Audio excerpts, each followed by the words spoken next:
All right. Welcome to the Death and All the Rest podcast, where we talk about life, death, and everything in between. I've got a topic for today, Chris, that I'm thinking we could hit if you're cool with it. Always. I'm thinking, I think actually this is probably, I haven't narrowed down the exact topic. I think it stretches in so many directions, but like kind of this idea of, I guess like the environment, our environments are that like talking about geographical environment and exposure and impact of that on existential dread. And that's really broad. Um, that's the gist of it. I think there's a breakdown for where we can go with that and what those conversations can be. But like that's the overarching theme that I have in mind today. Okay. Maybe we can define this by providing an example or clarify. Yes, totally. Let's see. I used to work in the shipping industry, and in that location, there were all these oil refineries for all the crude oil that the ships brought in. And on top of that, all the ships these are massive diesel engines that pollute. One of these container ships can pollute as much as 1,000 semi trucks. On top of that, there were all the semi trucks moving the containers in and out. This is a massive amount of air pollution in a relatively small area where a lot of people lived and worked. A classic, highly polluted industrial area. Mm-hmm. In that area, there's a community called Wrigley, and there's a high school there. And I do know from reading about this at one point that the kids that grew up in that high school had a very high rate of asthma. Mm. And I believe the connection has been made statistically or through research, scientific research showing that this pollution is related to that level of asthma. Yeah. Now, what those kids' lives are like, having grown up with that and that being their normal, a huge amount of asthma in their environment, and like, this is our home. This is where we grow up. This is where all our friends and family and connections are. How did that affect them? Besides just their health, although that's their physical health, that's major, but their mental health, their identity, their sense of the outside world and their worldview. I think this is a good example of what we're talking about. Yeah. Yep. It's there's a really similar parallel in my experience, in my story too, because I grew up in this environment in Bucks County, Pennsylvania, and I didn't even realize how over normalized it was to me until I had moved away. And I had moved away for several years at that point. My sister-in-law had been diagnosed with cancer, and she was dealing with that for a couple of years, and she ended up passing away. And that was October of 2023. And a friend of mine was like, bro, like, why is cancer so big where you're from? Like, why do you know so many people with cancer? Mm-hmm. And I was like, what? Because cancer's rampant, dude. It's everywhere. There's constant exposure to shit. Like, and she was like, no, it's not normal to the level that you experience it. That your experience with people, it has it. And I was like, what? And then I went to this place because I was like, my niece at 6 was diagnosed with this rare type of cancer, retinoblastoma, and it's a cancer in the eye. And what was weird is around the time that diagnosis happened, and that was back in 2016 that she was diagnosed, we found out that there were 4 other kids in Bucks County with that same cancer. And what's weird about that is there's only 250 cases of that cancer a year nationally. And 5 of them were in my county.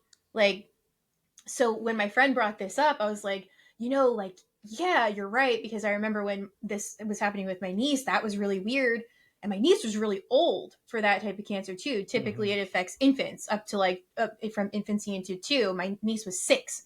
So even then, they were like, she's an outlier in this range of what's normal here. They didn't even expect it at first. So then there was like some digging into where I'm from. And then there's these reports, but they're kind of hidden. They're hard to find when you Google these things about Bucks County. You can find them, but you have to dig through some pages to get to it. But apparently there were toxins, PFAs dumped into our water source. And there were all of these studies happening now as a result of people having PFAs in their system, which led to so many different kinds of illness and disease. Cancer, a big one. And then also, different things. I can't remember all of them off the top of my head, but the ones that I remember that I lived through: endometriosis and asthma. Mm-hmm. And what's crazy about that too is where I'm from, because it was so par for the course. This is just it was the everyone was desensitized to this happening, so it wasn't a big deal. Nobody saw these things as a big deal. And what happened in the medical field was there was a lot of gaslighting about that. There was this like, well, it's fine because this is what everybody goes through. This is normal. Like, this is a normal level. For me, I was 25 when I got diagnosed with asthma, and I had symptoms of asthma at least at 10 years old. I can't remember quite before that if I did or not, but I remember when I was throughout, you know, my teens and my pre-adolescence, like, there was a lot of having to go to the doctor. And for months on end, every year there were like 2 bouts for months on end where I was on steroids and I was on promethazine to help with the cough. And like, it's all the stuff that at this point, now that I have an asthma diagnosis, I'm like, that was fucking asthma. Like, Yeah. but like, it was never treated as asthma. It was never diagnosed as asthma. And it was band-aided for years. And then same thing with my endometriosis too. Like, and there's this really disorienting effect that experience has on a person, on the way that you believe things. Like you said, the world view, your view of yourself, you start to like not trust yourself. Something feels wrong. Like, something, you can obviously tell something feels wrong in your body, but then doctors are telling you and your community is telling you like, no, this is the norm. This is the status quo. We all live like this. So you're like, yeah, we all live like this. And and then it's not the norm, but you don't know to question it because that's what your exposure is.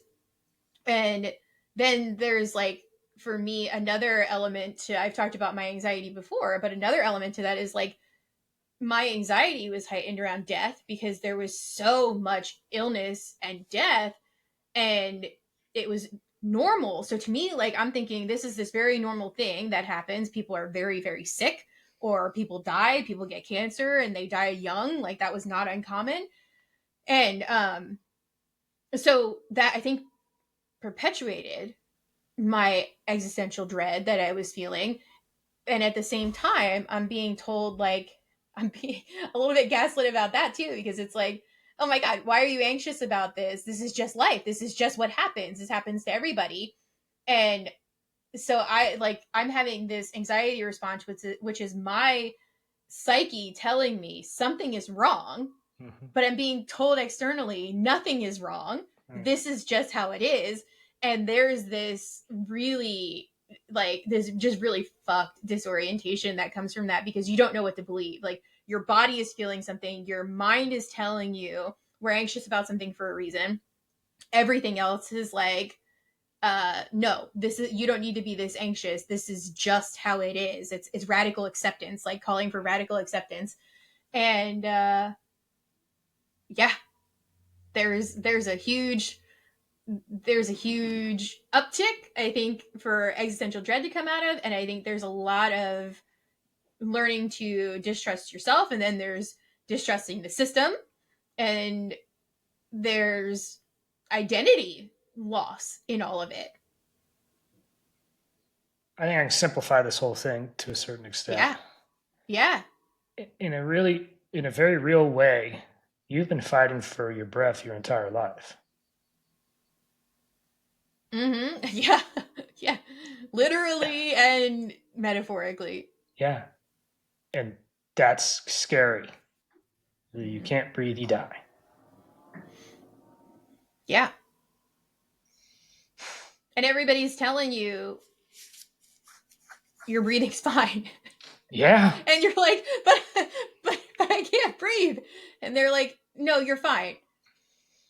And that separates you from your body and it Mm-hmm. produces insecurity and that causes anxiety. And Mm-hmm. these physical symptoms, this mental manipulation, Mm-hmm. and produces overlaps and produces anxiety. And then you get anxious about being anxious. Yeah. Yeah. And there's self doubt and there's shame that comes from that Yeah. too, because you're like, okay, nothing's wrong with me. They're saying medically nothing's wrong with me. I can't breathe. I'm not breathing well, but I'm fine. So this is mental. This is in my head. This is somatic. And something's wrong with me because I'm doing this to myself, which then increases anxiety, which actually does make some somatic symptoms start. And it's like this fucking merry-go-round that you can't get off of. And you were right all along. Yeah. As a child, Yeah. you were right. You're being taught to Yep. like not trust your instinct, not trust what they call the gift of fear. They Mm-hmm. say to trust your instincts when you're scared and you can't tell why. Or listen, Mm-hmm. um, you're getting bad programming from Yeah. bad social cues from your environment, and the people that are doing it are also getting those bad um, those bad signals and that bad programming. And Sure. part of the way to deal with that is to refuse to talk about it and silence others that do, because Mm-hmm. they're scaring you, so you attack them. There's some brainwashing at a really high up level Mm-hmm. that happens Yeah. because I believe, even looking back at this, I believe that my doctors thought I was fine. Like, Yeah. I don't think that my doctors were like trying to screw me over by not helping treat asthma young or endometriosis young. I think it was just somewhere much higher up than them. There's this brainwashing and this distortion of reality that someone is saying, we just don't take this stuff seriously, right? Like, this is the band-aid that you put on that. And I Mm-hmm. know I'm not the only one, and endometriosis or not, but like, I know so many females or people with female anatomy who were put on birth control at a very young age to manage whether it was pain or regulating cycles or endometriosis symptoms, whatever it is. But like, that's crazy. Yeah. And that's the norm and that's the default. This is what we do. This is how you treat this thing. So there's this conditioning in the system and it's this trickle down effect.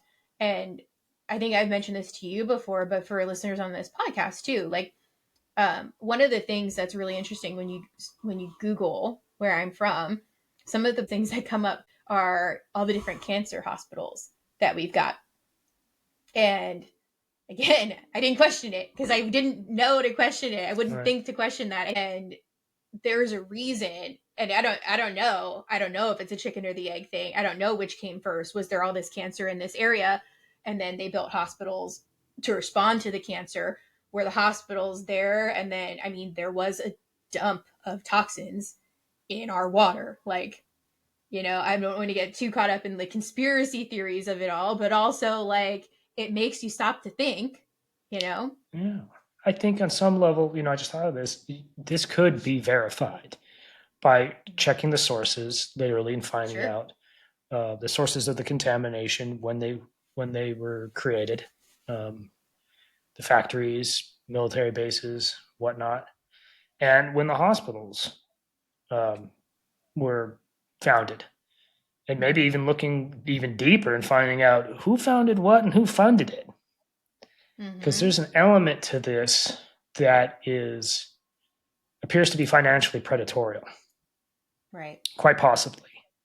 Mm-hmm. But there's also the element like there may be a man behind the curtain, but there doesn't have to Mm-hmm. be either. We respond to things, and we notice cancer, and we go there and study it. We start getting paychecks for that. It becomes how we feed our family. Um, we don't want to question it. Mm-hmm. I don't No. want that funding to end. Yep. And there's the programming, right? The Yeah. conditioning that when like I had until I was removed from it and was actually looking at it from a much more zoomed out lens, I didn't catch it. It was just like this is just how life goes. You don't know what you don't know. And once you're moving out of that and you're deconditioning, everything comes into question. Like you start questioning motives, you start questioning how things happen. Like it's being analyzed because you've been made to believe for so long that you were wrong for questioning something, that all of those questions come out. And there is this like, I think that there's a natural um I was going to say curiosity, but that's not even strong enough. There's a natural disbelief of the ethics and the mission behind big pharma and the medical industry. Even when you think about, I think about this a lot too, like gatekeeping health when it comes to weight.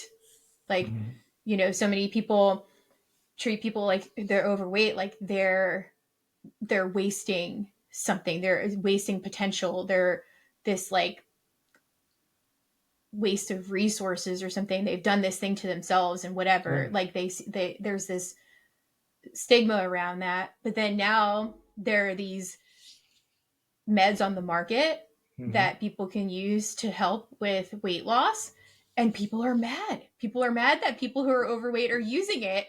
And it's like, well, what do you want? Are they lazy, unmotivated, whatever you want to put on them because they're overweight and they need to be healthy?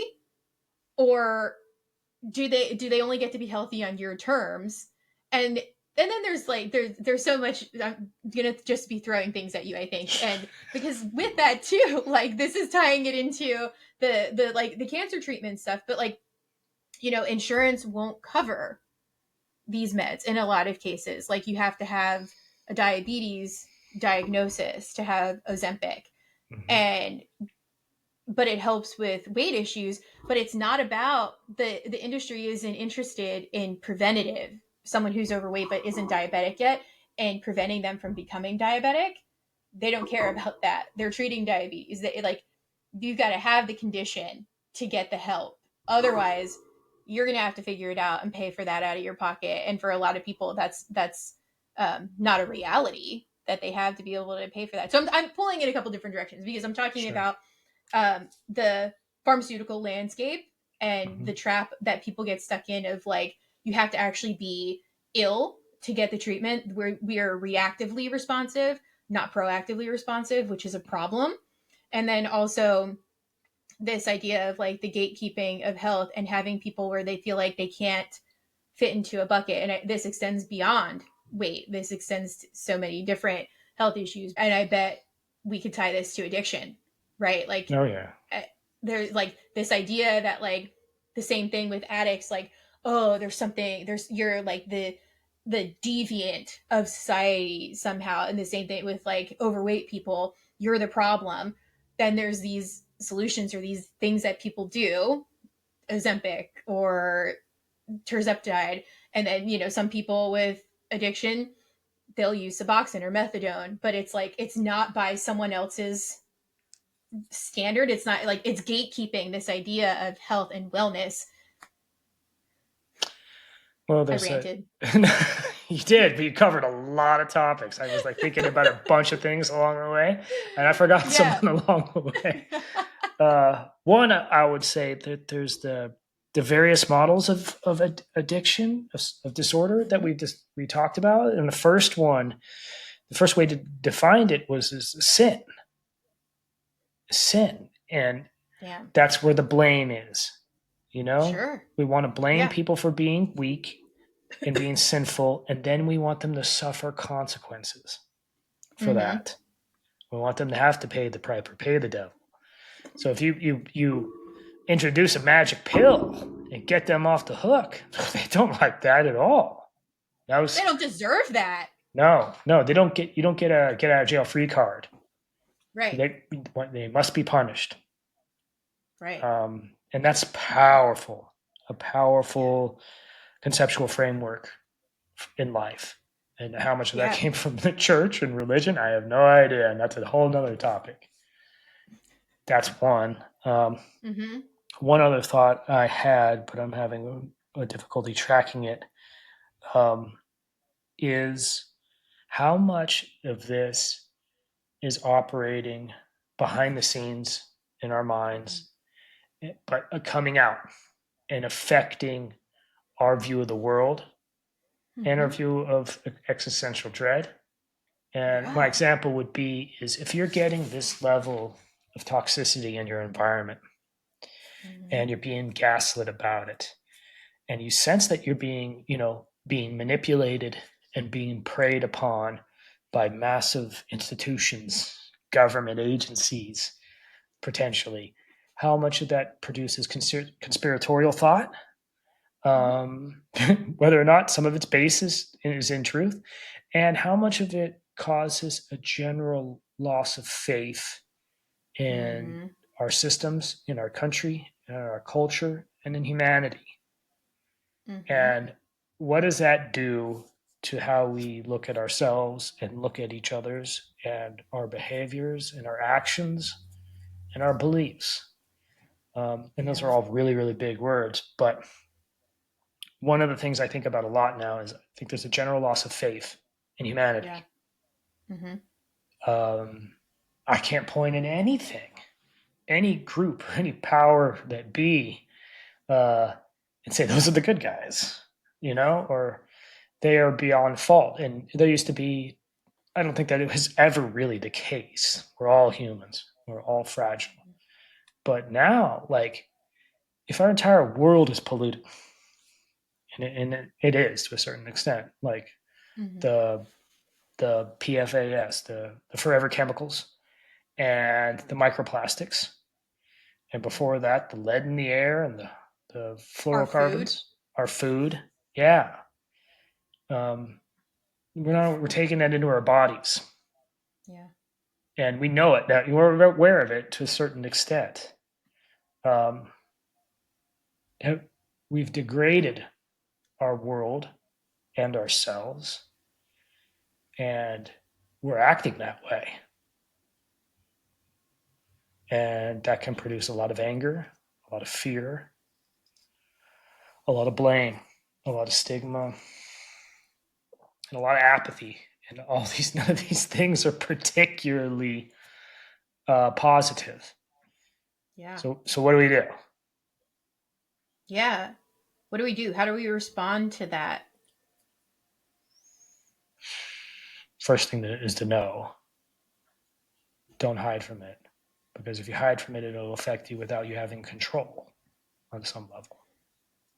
Yeah. And in the cases where sometimes um, the knowing you don't know, like what we were talking about, right? What's normalized is the bar. So you don't know that it's wrong. So I think even rewinding a step before you got to know is you got to stop to question some of Yes. these things, to question like what the experience is, what the reality is, and what's going on, and try to live outside of just whatever bubbles we're all part of. You know, we're all part of bubbles in our communities and where we live in society and our family systems and all kinds of things.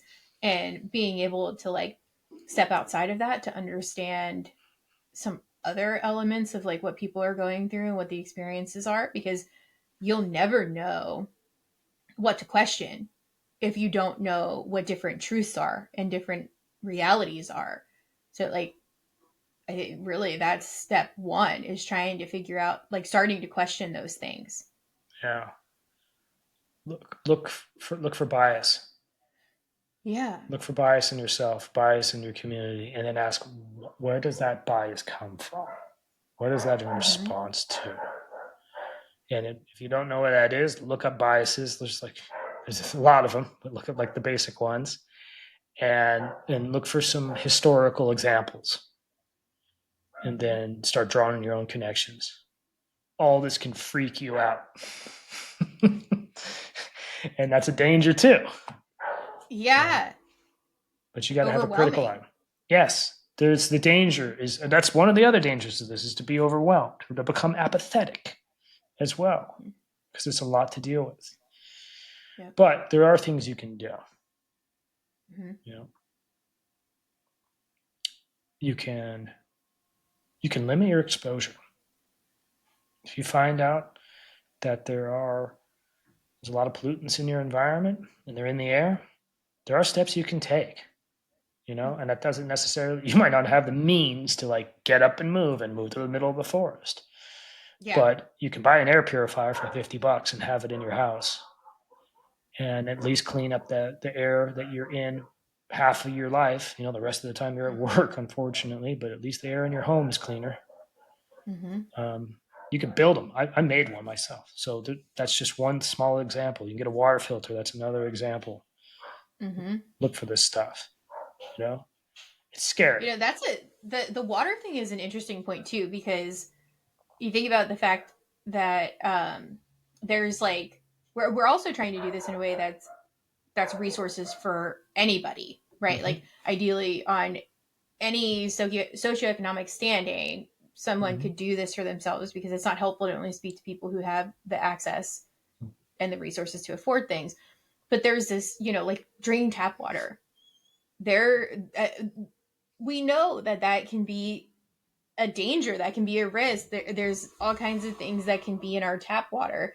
So then what people do is they drink bottled water, but that has its own its own risks, because bottled water has all kinds of uh, BPA and different things in it too. So like what is potentially a very affordable option for people is like you said, the water purifier that you can put on your sink, or mm-hmm, those pitchers, the Brita mm-hmm. pitchers, the pure pitchers, Sure. and then you put your water in it, and then you drink out of glasses and like reusable water bottles instead.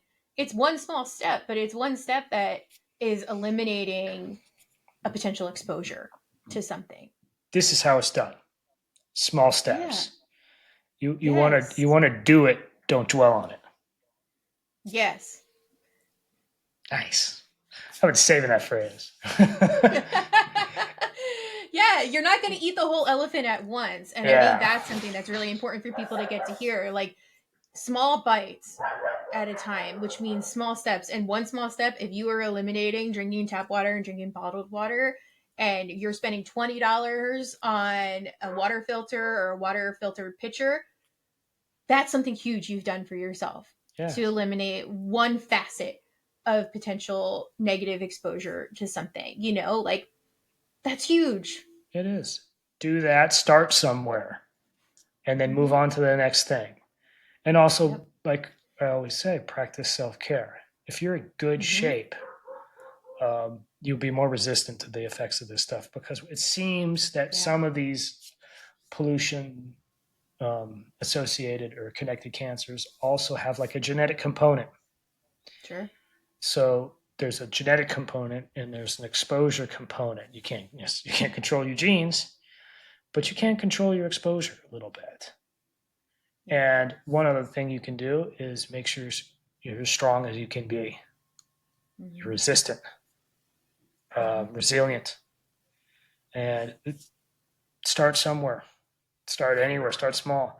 And don't think also that a lack of access to funds is an insurmountable barrier to doing this stuff because we know that the people with incredible means are affected by this stuff as well. And they're just as Mm-hmm. hesitant and have just as many mental barriers to taking action against it as well. And they Mm-hmm. probably comes back to the central one is if I start really thinking about it and taking action on it, that means it's real. Mm-hmm. And I think for a lot of times too, it's real and it feels like this insurmountable mountain to climb, like you said. And it's okay because like it's what you said before about like self-care. It's not this thing that like you succeed or you fail. It's this constant just repositioning yourself to get back into it, to be doing it, to reminding yourself what you need. Same thing here. Like nobody's saying that at any point you have to live in a way where you've completely rid yourself of all of the possible toxins and exposures and chemicals. Like that's not necessarily the goal for Yeah. everybody, but like mitigating, minimizing that exposure in some ways that are doable and feasible. That's a great that like that can be the end game. That doesn't not even in start like that can be the end game for people. It's just a matter of like because I think it feels like it opens up a can of worms, and then people are like, I don't even know where to go or how to do all this, and this is impossible. I'll never be able to eliminate this or add this thing in. You don't have to add everything in. You don't have to eliminate every risk. It's just risk mitigation. You Yes. know? Yep. And the Yeah. flip side of this is nothing's pure, and it never Yeah. was. Uh, when we were hunters and gatherers 150,000 years ago, we were still exposed to things, toxins in our water Mm-hmm. supply, in our air supply, and in diseases, and um, just bad, bad juju. I don't know, but yeah, it ever was it so, and it's not like we don't throw your hands up in the air. You know, Mm-hmm. take action on it, and when you take action on it, use that to be something that behavior, that positive behavior, use that to reinforce your psychological state. This is me taking care of myself. This is me loving myself. I've got a little pride in that, Mm-hmm. you know? And use that to Yeah. build your support structure mentally. Yeah. And all of those like basic self-care things, they lend to each other in ways that I think we don't realize all the time too. Because like if you're if you're eating better, if you're eating consistently, you're eating a couple of meals a day and you're getting a good amount of protein in that, that's giving you energy to burn. Now you have energy. Now you can engage in some movement, some physical activity, Mm-hmm. which is now making it easier to fall asleep Mm-hmm. because you've exerted yourself, you've done something for that. When you're sleeping better, that's lending to all the rest of it because we've said this before, but sleep is a huge component of health because it's restorative. It's restorative physically. It's where we do a ton of problem solving, processing difficult emotions, and being able to wake up and function the next day. So, like, there's all these things that are so basic that lend to each other. And people don't even realize all the time that it's as simple as like figuring out ways to support your sleep, your nutrition, your hydration, your movement, and that can make like it's going to what you said, like what you can do these small steps to like make your body stronger to be able to manage different level. There's going to be exposure no matter what. Yeah. We're never going to eliminate exposure. So it's like if you can do things to make your body stronger, and if you can't get certain things, you can't, whether it's a cost thing or an access thing where there's a barrier to certain kinds of foods like veggies and whatever else, like supplements are a great option, and you don't have to go for the fanciest supplements. Go for the ones that are $10 for a bottle that lasts 2 months. Like give yourself that stuff that you need because it really does go a long way. And um I think we get so swept away with the wave of like what we need to be doing and the societal pressure to be functioning in a certain way that sometimes this stuff goes to the wayside. But this is the stuff that has to be set and solid first and foremost because the other stuff all falls into line so much easier when we've got this. And I've talked about the hierarchy of needs before, but that pyramid where like if the basics are the bottom and then you're trying to reach into like self-actualization or interpersonal relationships or your job, it's really hard to straddle two areas on a pyramid at the same time. That's why cheerleaders don't have one person in two positions in a pyramid. was a good Like one. you thank you. You want to have that foundation set for yourself, and that's really good habit building. And that's like, I mean, we could talk about that a little bit too. We talk about self-care, but like for some people, it's not as easy as just saying, "Hey, go to sleep. Get good Yeah. sleep."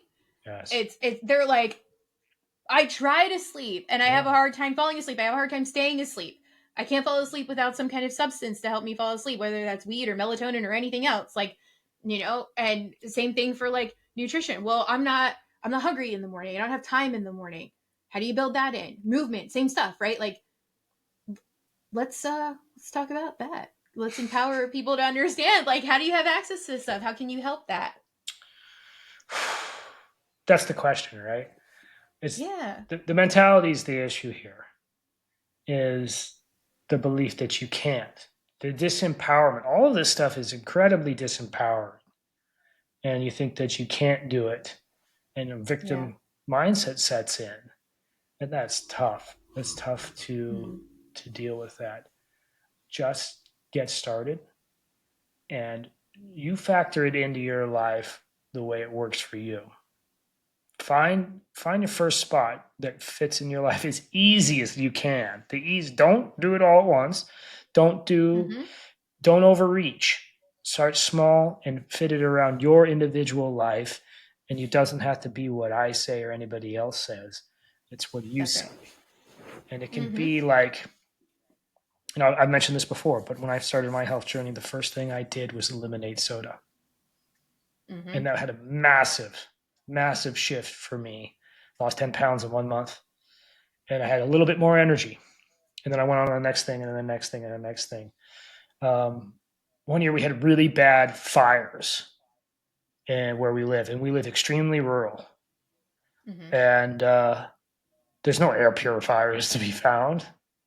I went online and discovered out how to make one, and I Mm. built one out of a box fan and a couple of HVAC filters and some cardboard and some duct tape, and I think it cost me like $40. And it worked amazingly well. Turns out those things like they're pretty simple. It's a fan and a filter. Yeah. They package and send you something very expensive. But that eliminated all the smoke from our house. Well, we would keep Mm. it in one room because that's all we had. And then we just, Yeah. whenever we went in the other room, we took it with us. But Mm. because of that, our lungs felt better, our health was better, clearly, and we slept better.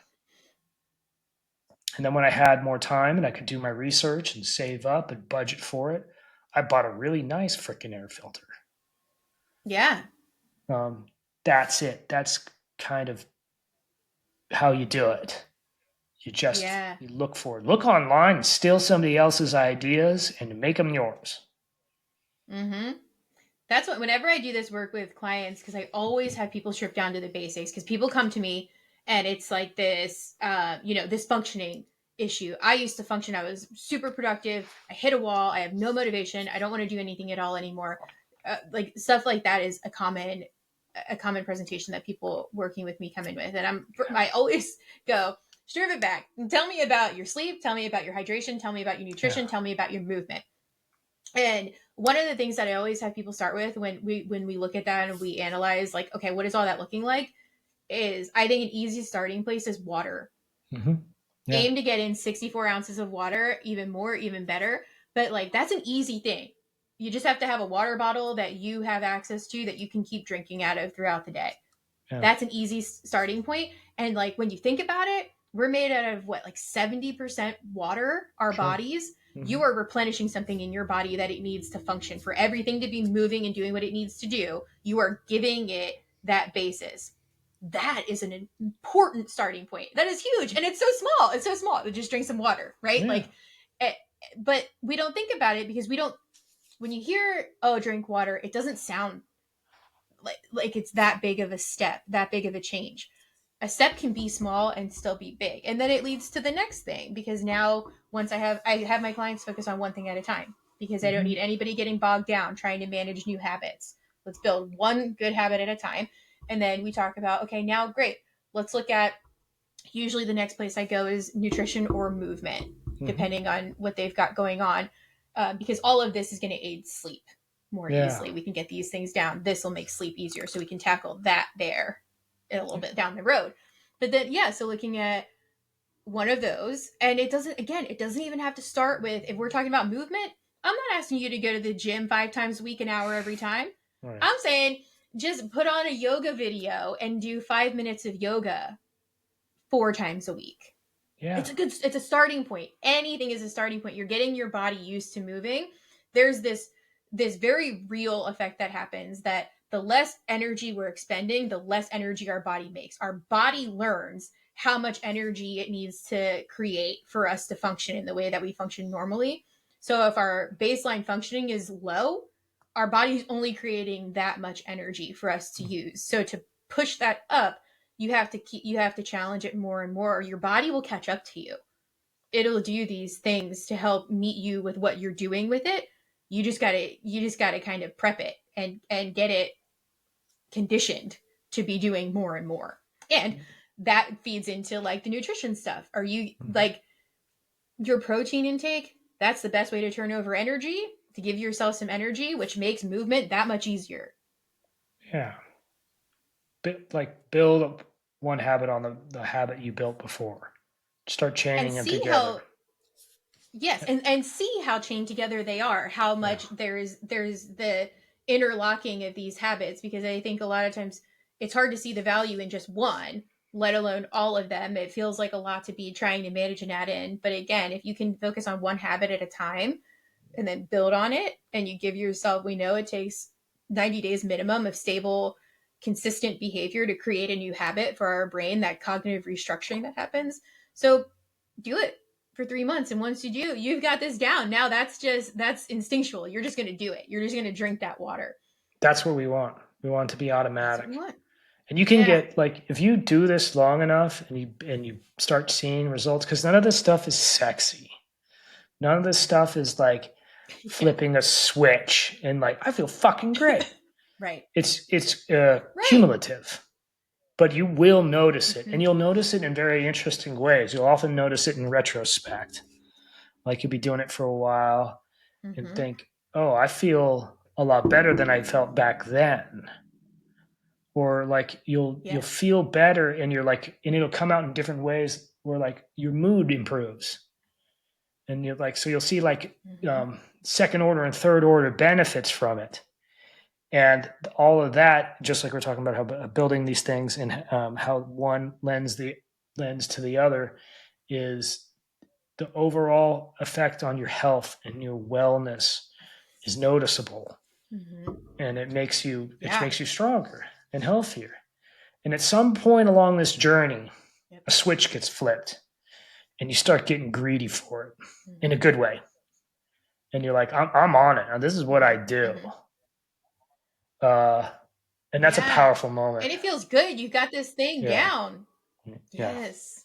Yep. Yes. And it's nice, like take stock of your functioning before you start this stuff. What does it look like for you? Because I know for me, like with my asthma hit its ultimate rock bottom um back in 2021. I had COVID, and then there was just an influx of struggles with asthma for a year, for an entire year. Out of 12 months, I had 4 months of like baseline functioning, and my baseline was really low. The rest of it, I was too sick. I could barely move, like walk enough, have enough breath to walk from my bedroom to my kitchen. Like seriously, that was like the That's extent of what I brutal. could do. Yeah. But like it's it's terrible. It sucked. And but like it's funny because I do go to the gym 3 4 times a week now, and then we're active outside of that. We do a lot of disc golfing and hiking, and so there's a lot of movement at this point. And the other 2 weeks ago, I was having some issues with my asthma. And I was saying to my husband, I was like, it's funny because part of me is so frustrated at my body right now for having these issues with my asthma and this like setback. But I said, but when I think about it and I zoom out and I realize like, but a setback with my asthma, like I'm still functioning. I'm still Mm-hmm. able to like go to the gym. I'm just like having a lot of phlegm, and it's harder to breathe a little bit, but I can still do this stuff. Where if I was having an issue with my asthma like that, a flare up, 4 years ago, I would have to stop everything, anything kind of physical activity for anywhere from like a month to 3 months, just kind of depending on how long it lingered. And I was like, so actually, I guess where I'm really leaning now is there's gratitude for my body and being Yeah. able to function in this way. Like I still have asthma, and it's still hard sometimes because it's a real thing. Like it's a real struggle that I have, but it's so much more manageable. It doesn't knock me on my ass for months on end. And my husband made a comment. He was like, "Do you remember what it used to be like when we would go hiking?" In 2021, I lived in Montana, and we would go hiking. But I was like, I mean, I had a tough time. And he's like, yeah, but beyond having a tough time, like, every quarter mile, and that's being generous, you'd have to stop to like catch your breath. Like you couldn't do that. You couldn't walk and talk at the same time. And he said, and now, like, we're out there hiking, there's elevation gain, like you're fine, And I was like, I hadn't really thought about it. I hadn't noticed it because it was hard to like track that level of functioning without really thinking about it. But someone else tracked it for me. So that's where I think too, like take note of what it actually looks like for you with all this stuff, what your sleep looks like, what your energy looks like, how much you're capable of, and have a reference point to compare to, because that helps a lot. When we can see when there's measurable improvement, it makes it all feel so much more worth it, even if it's just like a, a slow a slow burn into more and more progress. Do you think that all of this that you just described, like, has given you a new capacity to address like these long-term feelings of of dread and anxiety? Mm. And like you talk about like what you described with COVID and affecting your asthma. It sounds like long COVID almost, or maybe it was. Mm-hmm. Yeah. That I've read multiple people say online, it's just destroyed their lives, and the they have lost their identity to a certain extent, or had to redefine their identity, and they are debilitated. And to be, like you said, like exhausted by going from one room to another, Mm-hmm. that physical struggle can put you on your psychological ass. And Totally. it would be very hard for me, who I have a very healthy body, I think, especially considering what I did to it. And I'm very mobile and I'm very active. It would be very hard for me to deal with psychologically because my brain is so jacked up in my perception. Um, to lose the other side would be devastating. And I don't know how Mm-hmm. I would get out of that easily. It would be very easy for me to get stuck in the wallow cycle. Totally. So Yep. how do you conceptualize that? What do you think about Yeah. that? Well, the first thing that my mind goes to is that conversation of atrophy that we had a couple of episodes ago, right? There's atrophy in phases. There's atrophy that just happens as the standard decline of aging, and then there's atrophy that happens with illness or injury or whatever. And I think that year I mark that as like one of the worst years of my life, and definitely the worst year of my life as far as my ability to function and my frustration with my Wow. body. um Absolutely, that it was awful. And you know I felt like I was going crazy, like stir crazy, because I couldn't leave my house, I couldn't be outside, and I couldn't move. And it was like, kind of like, what's the point? Like, Yeah. I'm not even living, Yeah. I'm not alive, I'm just here. Like, uh so I think for me there were some big moments of that in that year. And then I'd have these little blips where I could function and I could do something. I could get out and ride my bike, or I could get out and take a really mellow hike. And I was like, this is still accessible. I just have to build some capability for it. But like, it was small. It was everything that we've been saying this whole episode. It was small steps. I had to look at different things, and it was like, okay, just stretching walks, basic walks on asphalt, not not even dirt trails, asphalt, and going out. And sometimes it might only be that I got 3 minutes in. Cool, I got 3 minutes, and then pushing it a little bit further the next time. And this is the sort of thing that I still do now. I do a 10-minute warm up on the treadmill before I start my workout, and um, I had a setback because I had bronchitis in Mm-hmm. October and November this year, and it wasn't as bad, but like I couldn't push myself as hard. So then I was getting to this point where I couldn't run on the treadmill. I just had to walk on the treadmill. And then the next week, I was like, I'm going to run 1 out of 10 minutes on the treadmill. And now I'm running 5 out of the 10 minutes of my warm up. But it's like, just look at things. I think sometimes when we just get caught up in the big picture of it, Mm-hmm. that's where it's so much more daunting. And we're just like, Mm-hmm. fuck, like you said, it's just like, it's really easy to get caught up in the woe is me of it all. And we've talked about this before too. Let yourself feel that. Mm-hmm. Like, I validate that for myself when it's happening. Like, this does fucking suck. This is lame that I can't do these things that I was capable of before, or that I'm having a setback. That sucks. It sucks for all of us. And it doesn't mean that we can't rebuild. And it's never, I use this metaphor with my clients a lot. It's never starting back at the bottom of the mountain. We've got a foundation, we've got baseline, we've got these steps behind us. It's just sometimes we have to work our way down and work our way back up again, but it's not gone. So, in a sense, you have developed the habit for getting moving again, for going back to work, for returning to center, and like whether or not you're getting stuck, you're practiced now. It's starting again. You've developed that habit. It's the same thing you did Hmm. when you decided to overcome addiction, right? It's just a different presentation of it, but Mm-hmm. like there's this functioning that you're missing, this part of life that you recognize that you don't have, but that you're craving and that you want, and it's health. And how do Yeah, you go after it?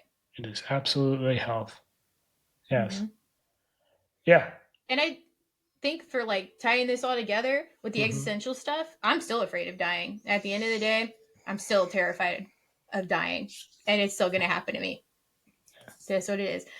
Taking charge of my health feels like a way that I am doing what's in my control to give me as much longevity as I can. I know there's no guarantees, but it's one thing that I'm doing to try to give myself a little bit of an edge. Yeah. And on the flip side of that, I still don't want to be here. I still, Yeah. I'm not down with this whole existence thing. But taking care of myself, Yeah. being strong and healthy as I can, just going to the lifting weights, going to the gym, and like practicing doing hard things makes this life better, whether You or not I'm know, stuck here. I know we need to wrap this up, but Mm-hmm. I wanted to ask you this because I had been wondering this since our episode where we talked about it a little bit, and I know we talked about when you were in your teens and you didn't want to be alive, and then there was kind of this motivation that you couldn't put your mom through that, right? Mm-hmm. That was like the reason to stay alive for a long time, and then alcohol became this thing to avoid Mm-hmm. existence and reality. But like that's gone. The alcohol is not the crutch anymore. You don't want to be here still, and you're here. Like, why? Why? Where? What are you operating under at this point now? That despite not wanting to be here, at the foundation of it all, you're here. There's a couple of things. One, I've kind of like reconceptualized the whole thing. Now I think about it like um, my brain, my mind has been trying to kill me for quite some time. I just don't let it. That's what it is. I don't let it do It's that. rebellion. It's rebellion. Yeah, I'm a little defiant in Hell yeah. general. That's one. Number two is I may not want to be here, um, but there are a lot of interesting things that I'm into. And despite like my love hate relationship with humanity, I find people fascinating. That's another. Mhm. And my girl, my partner, Alex, I want to be here because of her. I want to Mm. be her with her. I want to be here with her. uh, and uh, and that connection is a connection to life, you know. Mm. And I have a Mm. responsibility to her. And all this stuff is she knows. She Mm. knew this from the day we met. Because we were very clear with each other about what we wanted and what we expected from a partner and who we were. And I told her what my challenges were, and she said what hers were. Yeah. Um, and I gained strength from that. Mm-hmm. Yep. You know what I hear is a big difference when I asked you that question and you answered just now versus when you were telling me about when you didn't want to be alive when you were a teenager and your reason basically was just you couldn't do that to your mom. Is there's still some extrinsic, but there's some intrinsic Yeah. motivation at this point. Yeah. Absolutely. It's both. Yeah. It's both. Um, Yep. I have I have reasons to live. I have people to live for, and I just don't want to go out like that. And I Mm-hmm. guess what I'm trying to get closer to what I mean, and Mm-hmm. it has something to do with that feeling is a rejection of existence, and it's a rejection of life on some level, of the pain of life. But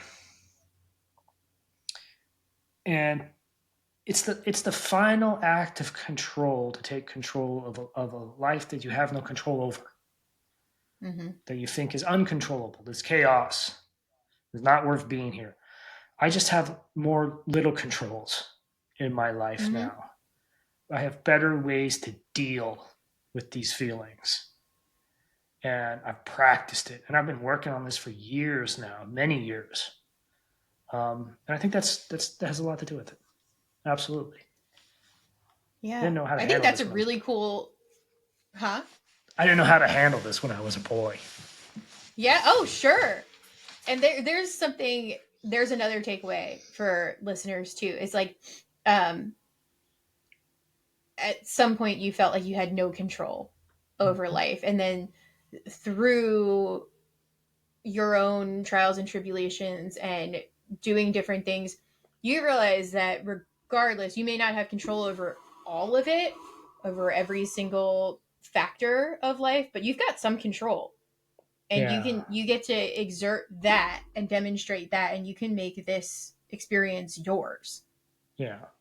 I don't have final control, Yeah. and there's philosophers have debated this forever. Like their control is, in a sense, an illusion.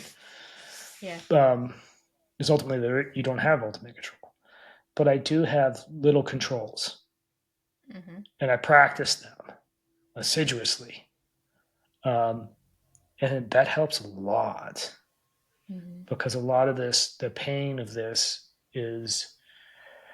is frequency and intensity and the impossibility of control. And if you practice it and you tell yourself you can do it and it's real, um, it helps. And Yeah. sometimes it's the little controls add up to a lot, And you get when you see positive feedback, it's just a powerful motivator because um, motivation doesn't exist by itself. It exists as a byproduct of action. Yep. You know, sometimes you Yep. want to spit in life's eye. Why not? I'm down for that. Yeah. Yeah. Yeah, it's letting go of the areas where you don't have control and being able to know the difference between where you do and don't. We're not Yeah. completely out of control, and we don't have total control. And being able to decipher what's what. Yes, that's it. And maybe grieving over some of that lost control and letting it go, Yeah. and then focusing Yeah. on what you can control. Yep. You know, and Mm-hmm. realizing that you're incredibly adaptable. Human beings are fascinatingly adaptable, and you don't know what the future holds Yep. because you don't know where you're going to be. Mm-hmm. So you might as well do something. Damn right. Okay. And Cool. and also, if this kind of things concern you, what we just talked about, like cancer clusters, forever chemicals, air pollution, water pollution, look it up. You can Yeah. actually find this stuff online. Look it up, face that fear, and then take small steps. See if it affects you and Yep. take small steps because you're worth Yep. it. Learn about it. Learn about Yeah. it. Learn about it. Yep. Okay. I like it. Yeah, Good me ending too. point. Yeah. This has been a very big, very large topic. And we've Yeah. ranged a lot today. Um, it may behoove you to like digest this a little bit, you know. And if you have like a strong emotional reaction to it, like fuck those guys, that's okay too. That's okay. That's part of the process, Go Yeah. through that and then take action. Then look at it, process it a little bit, and then move forward. But thank you very much for being here. Um, I find these kind of subjects fascinating. This is the meat and potatoes of life. And until next time, we will be here, Deaf and All the Rest podcast.